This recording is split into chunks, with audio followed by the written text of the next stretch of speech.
بسم اللہ الرحمن الرحیم وَلَقَدْ يَسَّرْنَا الْقُرْآنَ لِلذِّكْرِ فَهَلْ مِن مُّدَّكِرٍ۔ السلام علیکم ورحمۃ اللہ۔ الحمدللہ وکفا وسلام علی عبادہ الذین اصطفیٰ، اما بعد فاعوذ باللہ من الشیطان الرجیم، بسم اللہ الرحمن الرحیم۔ افمن حق علیہ کلمۃ العذاب افانت تنقذ من فی النار، سورہ زمر کی آیت 19۔ پھر اللہ تعالیٰ نے نبی اکرم صلی اللہ علیہ وسلم کی طرف رخ کیا ہے، فرمایا اے نبی اس شخص کو کون بچا سکتا ہے؟ فمن حق علیہ کلمۃ العذاب، جس پر عذاب کا فیصلہ چسپاں ہو چکا ہو، کیا تم اسے بچا سکتے ہو جو آگ میں گر چکا ہو؟ یعنی جن لوگوں نے اپنے آپ کو اس مقام تک پہنچا دیا، اپنے آپ کو اللہ کے عذاب کا مستحق بنا لیا اور اللہ نے فیصلہ کر لیا کہ اب ان کو سزا دینی ہے، یعنی اس مقام تک پہنچ گئے تو ان کا معاملہ یہی ہے کہ بس اب انہیں کوئی بچا نہیں سکتا ہے۔ تو ان کے بارے میں قرآن مجید نے کہا کہ ان کے آنکھوں پہ پردہ پڑ گیا ہے، یا اللہ نے ان کے دلوں پر غلاف چڑھا دیا ہے، تو یہ چیزیں یعنی جن سے توفیق سلب کر لی گئی، فیصلہ ہو گیا، ان کی بات ہے۔ لیکن الذین اتقوا ربهم لهم غرف من فوقها غرف مبنیۃ تجری من تحتها الانہار وعد اللہ لا یخلف اللہ المیعاد۔ البتہ جو لوگ اپنے رب سے ڈر کر رہے ان کے لیے بلند عمارتیں ہیں، منزل پر منزل بنی ہوئی، جن کے نیچے نہریں بہہ رہی ہوں گی، یہ اللہ کا وعدہ ہے۔ اللہ کبھی اپنے وعدے کی خلاف ورزی نہیں کرتا۔ یہ جو آیات ہمارے سامنے جنت کی بشارتیں لے کر آتی ہیں، انہیں ذرا اس تناظر میں جا کر دیکھنے کی ضرورت ہے کہ جب یہ نازل ہو رہی ہیں، یعنی ایک طرف اللہ نے کہا کہ جن کے لیے عذاب کا فیصلہ ہو چکا ہے، انہیں کوئی عذاب سے بچا نہیں سکتا، جہنم کے اندر جو گر چکا ہو، آگ میں گر چکا ہو، یعنی اللہ نے اس کو اس طرح سے استعمال کیا، اس بات کو اس طرح ماضی کے صیغے میں کہا کہ گویا کہ یہ تو ہو چکا، اللہ نے فیصلہ کر دیا، اس روش کا نتیجہ یہ نکلے گا۔ اور اس کے بعد جو اللہ نے پھر کہا لیکن الذین اتقوا ربهم، جو لوگ اپنے رب سے ڈر کر رہے ان کے لیے جنتیں ہیں، اور ایسی پھر کیا غرف من فوقها غرف مبنیہ، یعنی ایسے باغات، ایسی نہریں بہہ رہی ہوں گی۔ تو یہ کس حوالے سے ہے کہ وہ لوگ جو اس وقت وہاں براہ راست اس کشمکش میں پڑے ہوئے تھے، جن کے ساتھ ظلم ہو رہا تھا، زیادتیاں ہو رہی تھیں، جنہیں اس راستے پر چلنے میں تمام تکالیف جو ہے گوارا کرنی پڑ رہی تھی، مشکلات کا سامنا تھا، اور وہ اس پر استقامت کے ساتھ چل رہے تھے، تو ساتھ ہی ساتھ یہ خوشخبریاں ان کا حوصلہ بڑھا رہی تھی، ان کو بتا رہی تھی کہ یہ روش جو ہے اس کا نتیجہ یہ نکلے گا، آج کی یہ تکلیف، آج کی یہ مصیبت جو سہی جا رہی ہے، یہ بیکار اور ضائع نہیں ہو جائے گی، یہ نتیجہ نکلے گا۔ تو جب اس تناظر میں ہم دیکھتے ہیں تو پھر ہمیں پتہ چلتا ہے کہ جنت کی بشارتیں کیا کام انجام دے رہی ہیں۔ آج جو جنت کا شوق جس کے اندر موجود نہیں ہے اور جس راستے سے پر چل نہیں رہا ہے، اسے اندازہ نہیں ہے ان چیزوں کا کہ یہ آیات کیا اثر رکھتی ہیں، اور کیا انقلابی آیات، اور کیا گویا کہ یہ جو اپنے سامع کے اوپر جو اثر چھوڑتی ہیں، تو جو مخاطب ہے اس کا وہی اس کو محسوس کرتا ہے۔ تو کہا اللہ تعالیٰ نے کہ یہ اللہ کا وعدہ، وعد اللہ کا وعدہ ہے، لا یخلف اللہ المیعاد، اللہ اپنے وعدے کے خلاف نہیں کرتا ہے، کسی کو شک بھی نہیں ہے، ہمیں کوئی شک نہیں ہے، اس وقت اہل ایمان کو کوئی شک نہیں تھا، لیکن اللہ یہ بات ان لوگوں کو سنا رہا ہے کہ جو ان کے بارے میں سمجھ رہے تھے کہ شاید یہ گھاٹے کا سودا کر کے بیٹھ گئے، جنہوں نے اپنی زندگیاں جو ہے اس کام میں لگا کر گویا کہیے کہ مشقت کو مول لے لیا، برباد کر لیے ہیں، ان کی نظر میں تو بتایا جا رہا ہے کہ اللہ نے یہ وعدے ان سے کر رکھے ہیں، اللہ اپنے وعدے کے خلاف کرنے والا نہیں ہے۔ تو یہ اس کو اس تناظر میں دیکھیں گے تو پھر ہمیں پتہ چلتا ہے، اس کام کے نتیجے میں چیزیں سامنے آتی ہیں۔ الم تر ان اللہ انزل من السماء ماء فسلكه ينابيع في الارض ثم يخرج به زرعا مختلفا الوانه ثم يهيج فتراه مصفرا ثم يجعله حطاما ان في ذلك لذكرى لأولي الالباب۔ کیا تم دیکھتے نہیں ہو کہ اللہ نے آسمان سے پانی برسایا، پھر اس کو سوتوں اور چشموں اور دریاؤں کی شکل میں زمین کے اندر جاری کیا، پھر اس پانی کے ذریعے سے وہ طرح طرح کی کھیتیاں نکالتا ہے جن کی قسمیں مختلف ہیں، پھر وہ کھیتیاں پک کر سوکھ جاتی ہیں، پھر تم دیکھتے ہو کہ وہ زرد پڑ گئیں، پھر آخرکار اللہ کو بھس بنا دیتا ہے۔ در حقیقت اس میں ایک سبق ہے عقل رکھنے والوں کے لیے۔ یہ مفہوم، یہ مضامین بھی بار بار گزرتے ہیں۔ اس میں سے پہلے تو بات یہ کہ پانی کا برسانا، یعنی یہ نعمت جو اللہ تعالیٰ کی طرف سے انسانوں کو حاصل ہے، اور پھر اس پانی کو کس طرح انسانوں تک منتقل کرنا اور اسے برقرار رکھنا۔ بارش ذریعہ ہے، لیکن بارش برستی اگر کوئی اور انتظام نہ ہو تو 2 4 6 دن 10 20 دن 50 دن ختم معاملہ۔ لیکن جس طرح اللہ نے اس کو جاری کیا سوتوں اور چشموں کی صورت میں، ینابیع کا لفظ استعمال ہوا ہے۔ ینابیع کا مطلب ان تمام چیزوں پر ہوتا ہے کہ جو پانی کے ذرائع بنتے ہیں، یعنی جس طرح سے کاریز کا ایک سسٹم ہوتا ہے، پانی اس طرح اندر سے نکلتا ہے، چشمے پھوٹ بہتے ہیں اس طرح سے، اور کنویں کھود کر پانی نکال لیا جاتا ہے۔ تو جو اللہ تعالیٰ نے پانی کی فراہمی کا انتظام کر رکھا اس کی بات ہے، تو اس پر بھی بات کئی دفعہ ہوئی ہے۔ فرمایا کہ پھر کھیتیاں نکالتا ہے اس پانی کے ذریعے سے۔ صرف یہی نہیں کہ انسان پینے کا اس کام آتا ہے، جو چیزیں کھاتا ہے وہ بھی اسی کے ذریعے سے پنپتی ہیں، پکتی ہیں، تو کھیتیاں نکالتا ہے، پھر وہ اس پکتی ہیں، اور پھر اس کے بارے میں بتایا۔ تو اس کے بعد اللہ تعالیٰ کہتے ہیں اس میں ایک سبق ہے عقل رکھنے والوں کے لیے۔ تو صاحب عقل آدمی اس سے کیا سبق لیتا ہے، کیا چیز کے اندر سبق ہے؟ ایک بات تو اس کے اندر یہ آتی ہے، جیسے یہ کھیتی کی مثال دی کہ پکی اور پک کر پھر اس مقام تک پہنچ گئی اور پھر ختم ہو گئی، بھس بن کر رہ گئی، یعنی اس کو بتایا آخر کار اللہ اس کو بھس بنا دیتا ہے، زرد ہو جاتی ہے۔ تو پہلی بات تو یہ کہ یہ زندگی اور اس کی زینتیں سب عارضی ہیں، یعنی انسان ہے، بچپنا، جوانی، بڑھاپا، اختتام، ہر بہار کا انجام خزاں ہے، ہر بہار کا انجام خزاں ہے، ہر شباب کا انجام ضعیفی اور موت ہے، یعنی جو بتایا کس طرح سے یہ سب چیزیں آگے بڑھتی ہیں، ہر عروج کو آخر زوال کا منہ دیکھنا ہے۔ لہٰذا یہ دنیا وہ چیز نہیں ہے جس کے حسن پر انسان فریفتہ ہو کر اللہ اور آخرت کو بھول جائے، اور یہاں کی چند روزہ بہار کے مزے لوٹنے کی خاطر وہ حرکتیں کرے جو اس کی عاقبت کو برباد کر دیں۔ پھر اسی طرح سے ایک صاحب عقل آدمی کے لیے ان مناظر میں یہ سبق بھی موجود ہے کہ اس دنیا کی بہار اور خزاں اللہ کے اختیار میں ہے، اس دنیا کی بہار اور خزاں اللہ کے اختیار میں ہے۔ اللہ جس کو چاہتا ہے پروان چڑھاتا ہے اور جسے چاہتا ہے خستہ و خراب کر دیتا ہے۔ نہ کسی کے بس میں یہ ہے کہ اللہ جسے پروان چڑھا رہا ہو اسے وہ پھلنے پھولنے سے روک دے، اور نہ کوئی یہ طاقت رکھتا ہے کہ جسے اللہ غارت کرنے والا ہے، اس کے لیے اللہ غارت کرنے کا فیصلہ کر دے، وہ اسے خاک میں ملنے سے بچا لے، یہ کام بھی نہیں کر سکتا۔ تو یہ بتایا کہ دیکھو تم دنیا میں سب کچھ تمہارے سامنے یہ سب ہو رہا ہے، تو اس میں ان فی ذالک لذکری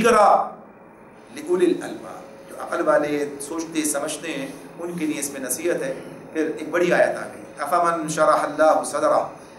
للاسلام فہو علی نور من ربہ فویل للقاسیۃ قلوبہم من ذکر اللہ اولئک فی ضلال مبین۔ اب کیا وہ شخص جس کا سینہ اللہ نے اسلام کے لیے کھول دیا اور وہ اپنے رب کی طرف سے ایک روشنی پر چل رہا ہے، اس شخص کی طرح ہو سکتا ہے جس نے ان باتوں سے کوئی سبق نہ لیا ہو؟ تباہی ہے ان لوگوں کے لیے جن کے دل اللہ کی نصیحت سے اور زیادہ سخت ہو گئے، وہ کھلی گمراہی میں پڑے ہوئے ہیں۔ اولئک فی ضلال مبین، وہ کھلی گمراہی میں پڑے ہوئے ہیں۔ تو یہ بات اس میں ہمارے سامنے ہے، اور یہ مضمون بھی دوبارہ سے بارہ آیا ہے ہمارے سامنے۔ اس میں اللہ تعالیٰ کہتے ہیں کہ جب اللہ جس کا سینہ اسلام کے لیے کھول دیتا ہے اور وہ اللہ کی دی ہوئی روشنی، اپنے رب کی دی ہوئی روشنی سے چلتا ہے، راستے طے کرتا ہے۔ تو یہ بات پہلے بھی آئی تھی جس میں کہا کہ ایک شخص مردہ تھا، پھر اسے اللہ نے زندگی بخشی اور اللہ کی دی ہوئی روشنی میں زندگی کے راستے طے کرتا ہے۔ کیا اس کی طرح ہو سکتا ہے جو راستے گمراہی سے نکلنا نہ چاہتا ہو؟ تو بالکل وہی انداز ہے۔ تو یہاں پر بات کیا ہے کہ اللہ تعالیٰ نے فرما دیا کہ فمن شرح اللہ صدرہ، کہ جس کے شرح کا مطلب کھولنا، وسیع کرنا، یعنی اس کا مطلب جو ہے بنیادی طور پر وہ اس اعتبار سے، تو یہ چیز جسے اللہ نے یہ توفیق بخشی کہ ان حقائق سے سبق لے جو اللہ نے اس کے سامنے رکھے ہیں اور اسلام کے حق ہونے پر مطمئن ہو جائے، یعنی یہ اس کے لیے شرح صدر کا ذریعہ بنتا ہے۔ تو شرح صدر ہو جانا یا سینہ کھل جانا دراصل اس کیفیت کا نام ہے کہ آدمی کے دل میں جس کی طرف سے شرح صدر ہوا ہے اس بات کے والے سے کوئی خلجان موجود نہ رہے اور اس پر اسے کوئی تذبذب اور شک باقی نہ رہے، بلکہ ایک یقین کی کیفیت اسے حاصل ہو جائے، اور اس کا نتیجہ پھر یہ نکلتا ہے کہ کسی خطرے کا احساس، کسی نقصان کا اندیشہ بھی اسے اس بات کو قبول کرنے اور اختیار کرنے سے روک نہیں سکتا۔ وہ پورے اطمینان کے ساتھ وہ فیصلہ کرتا ہے کہ یہ چیز حق ہے، اب خواہ اس کے قبول کرنے، اس پر عمل کرنے کے نتیجے میں کچھ بھی ہو جائے، مجھے اسی راستے پر چلنا ہے۔ ایک شرح سا دل ٹھک گیا اس پر، آدمی مطمئن ہو گیا۔ تو جب اس طرح سے کوئی اسلام کی راہ اختیار کرتا ہے تو اللہ اس کے رسول کی طرف سے جو حکم بھی اس کے پاس آتا ہے آمنا صدقنا، دل کے پورے ثبات و قرار کے ساتھ اگر عمل کرتا ہے تو پھر ایسا نہیں ہوتا کہ مجبوراً اور کراہتاً جو آدمی مانتا ہے، بلکہ برضا و رغبت مانتا ہے۔ تو شرح صدر کی کیفیت جو ہے اپنی جگہ ہے، اور پھر جو عقائد اس حوالے سے سامنے آتے ہیں، کتاب و سنت جو اس کے سامنے رکھتا ہے اسے اپنے دل کی آواز سمجھتا ہے، اس پر مطمئن ہو جاتا ہے۔ اور اگر کبھی کوئی ایسا معاملہ سامنے آ جائے، یعنی جب قرآن اسے بتاتا ہے یا اس کے جس راستے پہ وہ چل رہا ہے کہ یہ راستہ غلط تھا، تو اس کے لیے یہ معاملہ نہیں کہ وہ سوچے کہ یہ کام جو ہے میرا راستہ کھوٹا ہو گیا، اسلام نے جو اس کام سے روک دیا، بلکہ مطمئن ہو جائے کہ ایک مشکل میں پڑ رہا تھا، اللہ نے بچا لیا، صحیح راستہ یہ تھا۔ اس کو اس آیت کے ساتھ اگر ملا کر دیکھیں تو ہماری سمجھ میں بات اور واضح ہو جاتی ہے، سمجھ میں آتی ہے۔ اس میں سورہ نساء کی آیت نمبر 65، فَلَا وَرَبِّكَ لَا يُؤْمِنُونَ حَتَّى يُحَكِّمُوكَ فِي مَا شَجَرَ بَيْنَهُمْ ثُمَّ لَا يَجِدُوا فِي أَنفُسِهِمْ حَرَجًا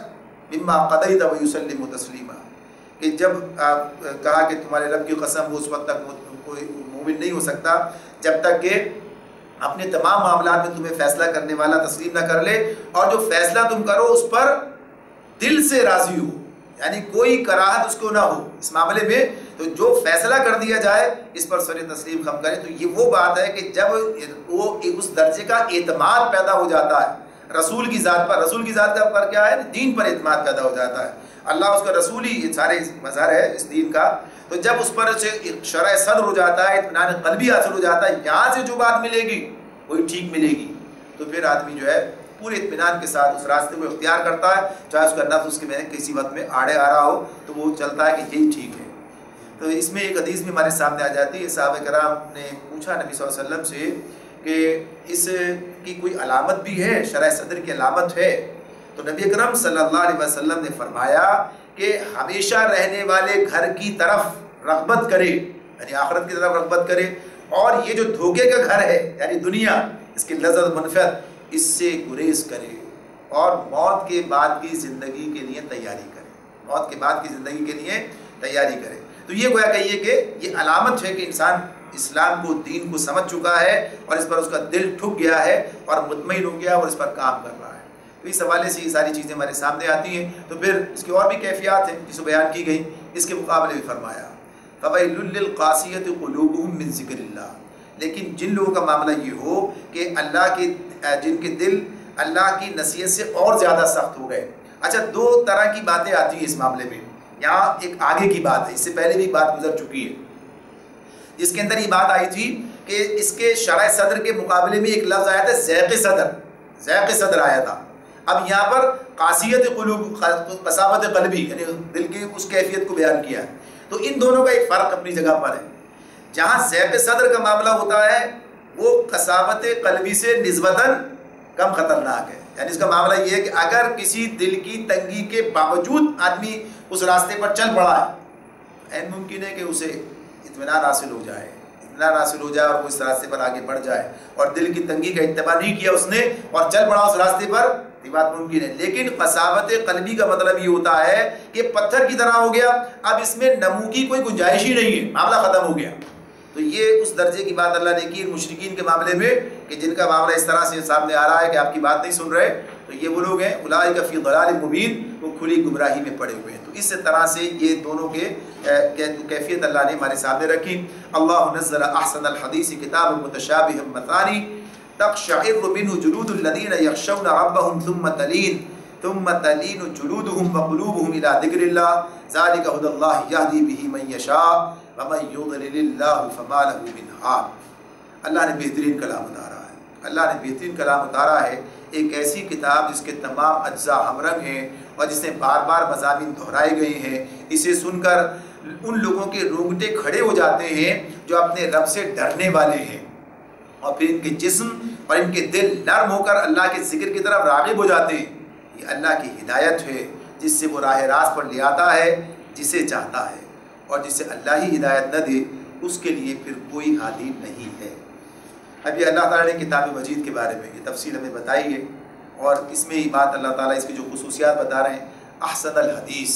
یعنی اس کے بارے میں کیا کہا؟ احسن الحدیث، بہترین کلام ہے، بہترین بات ہے، یعنی یہ مکمل طور پر، جیسے کہا تھا پیچھے وہ بات گزری تھی نا، اس میں کہا تھا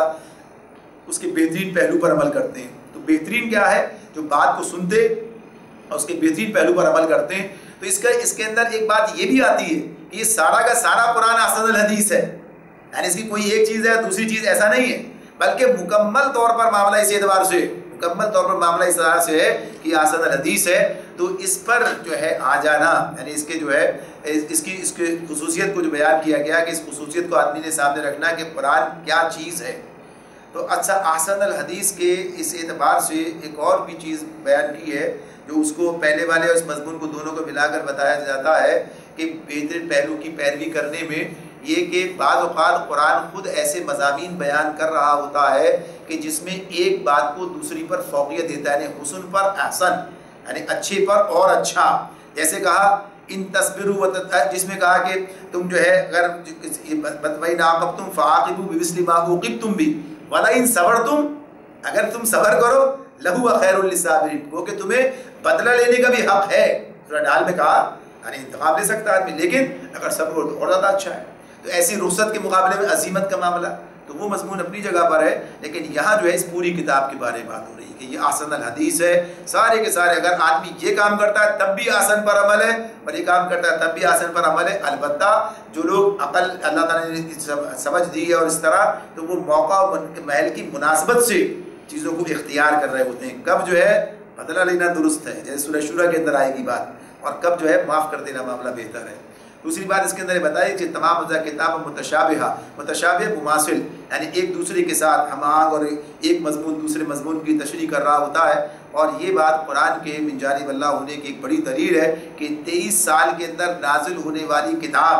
اس کے مضامین میں، اس کے انداز بیان میں، اس کے حسن بیان میں کہیں کوئی فرق نظر نہیں آتا ہے. ورنہ انسان اگر کوئی خود سے بات کر رہا ہو اور 23 سال اسے لگے، اور پھر دیکھیے اس کے یعنی آج جو بات کرتے ہیں، بات کہتے ہیں مولوی صاحب کہتے ہیں جی پہلی کتاب لکھی تھی تو بات کچھ اور تھی، اور آج لکھ رہا ہوں تو بات کچھ اور ہے. یعنی انداز بیان بدل رہا ہے، کیفیت بدل رہی ہے، صورتحال تبدیل ہو رہی ہے، علم میں اضافے ہو رہے ہیں. لیکن جب اس علیم خبیر ذات کی طرف سے جو چیز آ رہی ہے اس کا علم آج بھی مکمل ہے. اسے ایسا نہیں کہ جیسے انسانوں کے معاملات تو ایسے ہی ہیں، آگے بڑھتا ہے علم کے اندر، تو اس کا معاملہ اس طرح ہے. لیکن اللہ تعالیٰ کا علیم و خبیر ہستی کی طرف سے ہے. تو اب کیا ہے، کوئی اس کے اندر آپ کو تضاد بیانی نہیں ملے گی، کوئی اس کے اندر تفاوت اس اعتبار سے آج اب زیادہ بہتر آ رہا ہے. تو یہ نہیں ہے کتاب متشابہ، یہ مماثل، متشابہ یہاں پر مماثل کے حوالے سے. مثانی یعنی دورانہ، مثانی ویسے تو اس سے ہے تثنیہ سے، یعنی دورانہ، بار بار تذکرہ ہے، یہ جیسے سب مثانی کی بات آتی ہے. تو یہ جو ہے دورانہ. تو اب یہ مضامین کو یا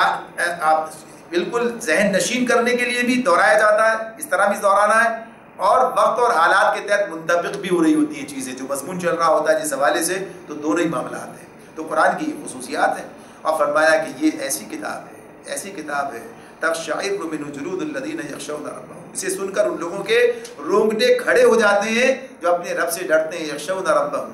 پھر ثم تلین جلودهم وقلوبهم الى ذکر اللہ، پھر ان کے جسم اور ان کے دل نرم ہو کر اللہ کے ذکر کی طرف راغب ہو جاتے ہیں.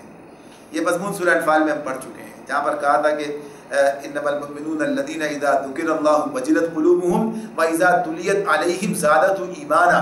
یعنی وہاں تھا کہ مومن تو اصل میں وہی ہے کہ جب ان کے سامنے اللہ کی کتاب پڑھی جاتی ہے، آیات پڑھی جاتی ہیں،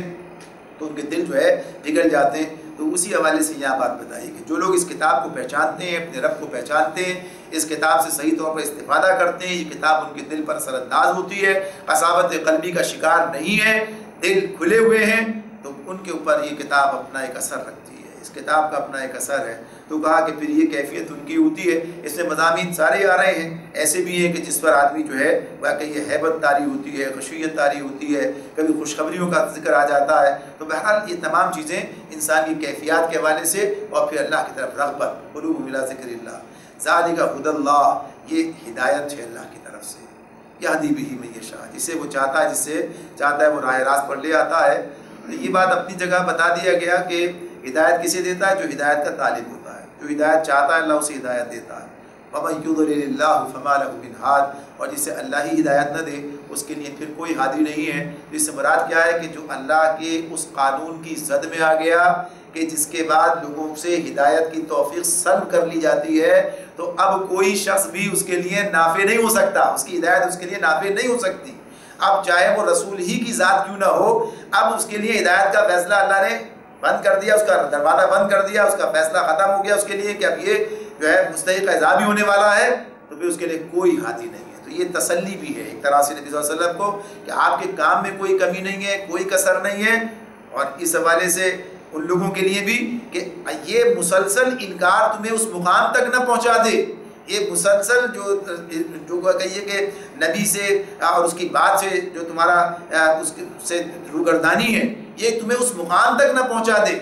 کہ پھر اللہ کا فیصلہ ہو جائے تمہارے لیے کہ اب تمہارے لیے ہدایت نہیں ہے، تو پھر کوئی بھی تمہیں ہدایت نہیں دے سکے گا۔ افمن یتقی بوجہہ سوء العذاب یوم القیامہ وقیل للظالمین ذوقوا ما کنتم تکسبون۔ اب اس شخص کی بدحالی کا تم کیا اندازہ کر سکتے ہو جو قیامت کے روز عذاب کی سخت مار اپنے منہ پر لے گا؟ ایسے ظالموں سے تو کہہ دیا جائے گا کہ اب چکھو مزہ اس کمائی کا، للظالمین ذوقوا ما کنتم تکسبون، جو تم کماتے تھے، جو تم کرتے رہے تھے۔ کمائی کیا ہے؟ یہ کسب جو ہے اللہ تعالیٰ اس کو کمائی سے تعبیر کرتے ہیں جو دنیا میں انسان عمل کر رہا ہے۔ تو اس میں دو ہی باتیں ہیں، ایک تو یہی کہ عذاب کی سخت مار اپنے منہ پر لے گا۔ قرآن جب کوئی بات بیان کر رہا ہوتا ہے تو یقیناً اس کا ایک پیغام اس میں موجود ہے۔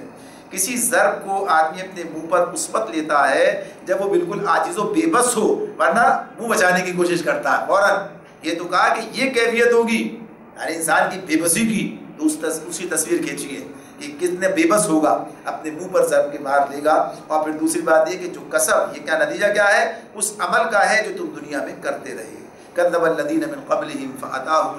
فأتاہم العذاب من حیث لا یشعرون۔ ان سے پہلے بھی بہت سے لوگ اسی طرح جھٹلا چکے ہیں، آخر ان پر عذاب ایسے رخ سے آیا جدھر ان کا خیال بھی نہ جا سکتا تھا، حیث لا یشعرون، جدھر ان کا خیال بھی نہیں تھا، گمان بھی نہیں تھا۔ سب رخنے بند کر دیے، سب دروازے بند کر دیے، لیکن جو اللہ کی طرف سے آنے والا فیصلہ اس کا دروازہ کوئی بند نہیں کر سکتا۔ تو یہ رویہ تو رہا پچھلی قوموں کو دیکھو، فَأَذَاقَهُمُ اللَّهُ الْخِزْيَ فِي الْحَيَاةِ الدُّنْيَا وَلَعَذَابُ الْآخِرَةِ أَكْبَرُ لَوْ كَانُوا يَعْلَمُونَ۔ پھر اللہ نے ان کو دنیا ہی کی زندگی میں رسوائی کا مزہ چکھایا، اور آخرت کا عذاب تو اس سے شدید تر ہے، کاش یہ لوگ جانتے ہیں۔ یعنی جو قرآن پچھلی قوموں کے ذکر کرتا ہے، ان کے اس سے بیان کرتا ہے، تو بتاتا ہے دنیا میں انہیں کس طریقے سے اللہ کے عذاب کا سامنا کرنا پڑا، اپنی ساری طاقت، اپنے ساری توانائی، اپنی ساری کثرت اور وسائل کے باوجود۔ تو یہ بتا دیا گیا کہ ایسا ہوتا ہے، اور آخرت تو اپنی جگہ پر ہے۔ تو فرما دیا کہ وَلَعَذَابُ الْآخِرَةِ أَكْبَرُ، آخرت کا عذاب تو زیادہ بڑا ہے، سب شدید تر ہے۔ اور لَوْ كَانُوا يَعْلَمُونَ، کاش یہ سمجھتے۔ تو یہ حسرت کی بات، ان کی بات حسرت، اللہ کو کوئی حسرت نہیں ہے، لیکن یہ ان کے اوپر افسوس ہے، ان کے اوپر سمجھتے ہی بات۔ وَلَقَدْ ضَرَبْنَا لِلنَّاسِ فِي هَذَا الْقُرْآنِ مِنْ كُلِّ مَثَلٍ لَعَلَّهُمْ يَتَذَكَّرُونَ۔ ہم نے اس قرآن میں لوگوں کو طرح طرح کی مثالیں دی ہیں کہ یہ ہوش میں آئیں، یہ ہوش میں آئیں۔ قرآنًا عربیًا غیر ذی عوج لعلہم یتقون، ایسا قرآن جو عربی زبان میں ہے، اس میں کوئی عوج نہیں، کوئی ٹیڑھ نہیں ہے، کوئی ٹیڑھ نہیں ہے۔ اور کس لیے؟ لعلہم یتقون، تاکہ یہ برے انجام سے بچیں۔ پھر قرآن کی صفات اللہ نے بیان کی ہے۔ ایک تو یہی کہ ذرا سوچو، ان کی اپنی زبان میں، یعنی عرب کے لوگ تھے، نبی صلی اللہ علیہ وسلم مکے میں دعوت پیش کر رہے ہیں، تو یہ لوگ ان کی اپنی زبان میں کوئی مشکل ہو رہی ہو کوئی سمجھنے میں، اپنی زبان ہے، کسی تفہیم تفسیر کی ضرورت نہیں ہے انہیں، یعنی خود سمجھ رہے ہیں، جانتے ہیں ساری باتیں۔ اور پھر اسی کے ساتھ ساتھ یہ کہ اس کی جو تعلیمات ہیں ان کی کیفیت کیا ہے؟ غیر ذی عوج،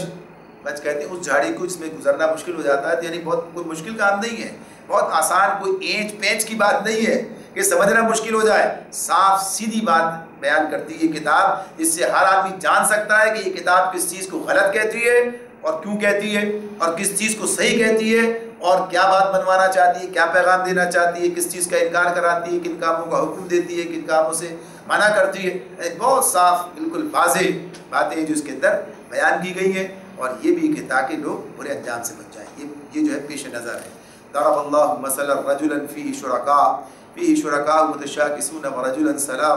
سلما لرجل هل يستویان مثلا الحمد للہ بل اکثرهم لا یعلمون۔ یہاں اللہ رب العالمین نے جو بات ہمارے سامنے بیان کی ہے، چاہے تھوڑی سی وسعت چاہتی ہے، فرمایا کہ اللہ مثال دیتا ہے۔ ضرب اللہ مثلا، ایک شخص تو وہ ہے جس کی ملکیتیں بہت سے کج خلق آقا شریک ہیں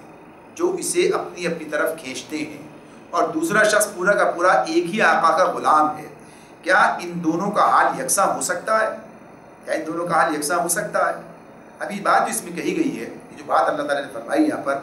کہ شرک اور توحید کے فرق اور انسان کی زندگی پر ان کے اثرات، اس کو جو اللہ تعالیٰ نے کھول کر بیان کیا ہے، اور یہ بڑا مضمون اور بڑے مؤثر طریقے سے ہمیں بتایا گیا ہے، بتا دیا گیا ہے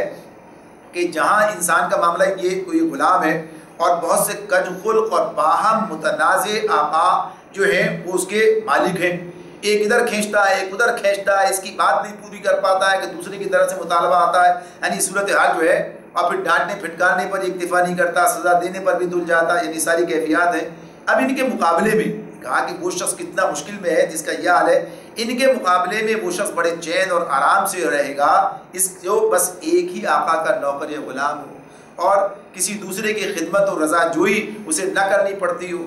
یعنی ایک عام بات ہے، بہت سیدھی سی بات ہے جسے بہت آسانی سے لوگ جو ہیں وہ سمجھ سکتے ہیں۔ تو اسی لیے کیا کہا کہ جب یہ سوال کیا گیا تھا تو کہا تھا نا الحمدللہ، تو اسی لیے کہ سب یہ بات لوگ سمجھتے ہیں، اس لیے جب پوچھا گیا تو خاموش رہے، بل اکثرهم لا يعلمون، لیکن اکثر لوگ سمجھتے نہیں، جانتے نہیں اس کا جو نتیجہ ہے۔ تو اسی پر یہ بات جو بتائی جا رہی ہے، تو ایک بات تو یہ سامنے رہے کہ یہ جو کج خلق اور متنازع آقاؤں کی تمثیل ہے یہ پتھر کے بتوں پر راست نہیں آتی ہے۔ پتھر کے بت کیا کریں گے؟ یہ تو یقیناً انہی لوگوں پر آتی ہے، زندہ آقاؤں کے کام ہے یہ جو انسان کو اس طرح سے اپنی طرف کھینچتے ہیں۔ تو اگر اس کی ذرا سی بات دیکھیں، ایک آقا انسان کے اپنے نفس کے اندر بیٹھا ہوا ہے، ایک آقا انسان کے اپنے نفس طرح کی خواہشات پیش کرتا ہے اور آدمی مجبور ہے اس معاملے میں۔ دوسرے بے شمار آقا کئی خاندان ہیں، کئی برادری ہے، کئی گھر کے لوگ ہیں، مذہبی پیشوا ہیں، حکمران ہیں، قانون ساز اداروں میں بیٹھے ہیں، کاروبار اور معیشت کے معاملات میں ہیں، دنیا کے تمدن پر غلبہ رکھنے والی طاقتیں ہر طرف موجود ہیں، جن کے متضاد تقاضے اور مختلف مطالبے ہر وقت آدمی کو اپنی طرف کھینچتے ہیں، اور جس کے تقاضے پورے کرنے میں جہاں بھی وہ کوتاہی کرتا ہے وہ اپنے دائرہ کار میں اس کو سزا دیے بغیر نہیں چھوڑتے۔ کہیں کرتا ہے خود اپنی ذاتی معاملہ، تو اسی اعتبار سے کوئی روٹ جاتا ہے، کسی کا معاملہ کوئی نکو بنا دیتا ہے، کوئی مقاطعہ کر دیتا ہے، کوئی دیوالیہ نکال دیتا ہے، یعنی کام بند ہو جاتا ہے، کوئی مذہب کا ٹھیکیدار بن کر اس طریقے سے اس کا وار کرتا ہے، کوئی قانون کی چوٹ لگاتا ہے۔ یعنی اس مصیبت سے نکلنے کی اگر کوئی صورت ہے تو صرف ایک کہ توحید کا مسلک اختیار کر کے صرف ایک اللہ کا بندہ بن جائے اور ہر دوسرے الہ کی بندگی کا انکار کر دے، تو اس کے نتیجے میں یہ بات ہوتی ہے۔ یہ مضمون اور آگے ہے کہ توحید کا جو یہ مسلک اختیار کرتا ہے پھر اس کے جو نتائج اور جو اثرات ہیں، جس کو اللہ نے کہا نا کہ حل استویان مسئلہ برابر نہیں ہے، تو یہ توحید کا مسلک اختیار کرنے اور یہ شرک کے اس پر چلنے، اور شرک کیا یہ سارا دائرہ ہے کہ جہاں آدمی انہیں یہ حق دے دیتا ہے، یہ مقام دے دیتا ہے کہ اس کی زندگی پر حاوی ہوتے ہیں اور وہ ان کا بندہ بنا رہتا ہے، یعنی وہ تسلیم کرتا ہے، تو ظاہر سی بات ہے کسی کو خوش بھی نہیں کر پاتا اور جس مشقت کے اندر پڑا رہتا ہے۔ تو یہ بات کہ جو اس کا انکار کر کے خالص توحید کو اختیار کر لے، اگر ذاتی طور پر کرے گا ظاہر ہے کہ معاشرے سے اس کا ٹکراؤ رہے گا، اور اگر معاشرہ پورا کا پورا اس کے اوپر آ جائے، توحید پر قائم ہو جائے، تو یقیناً پھر جو اس کے اثرات ہوں گے، نتائج ہوں گے، انسان جتنا ترقی کرے گا اور سارے مسائل معاملات ٹھیک ہو جائیں گے۔ یہ اپنی جگہ پر ایک بات ہے، تو اللہ نے مثال دے کر سمجھایا ہے توحید و شرک کی اس مثال سے کہ انسان سوچ لے اسے کس راستے پر چل رہا ہے۔ اللہ تعالیٰ ہمیں سمجھنے اور عمل کرنے کی توفیق عطا فرمائے۔ وآخر دعوانا ان الحمد للہ رب العالمین۔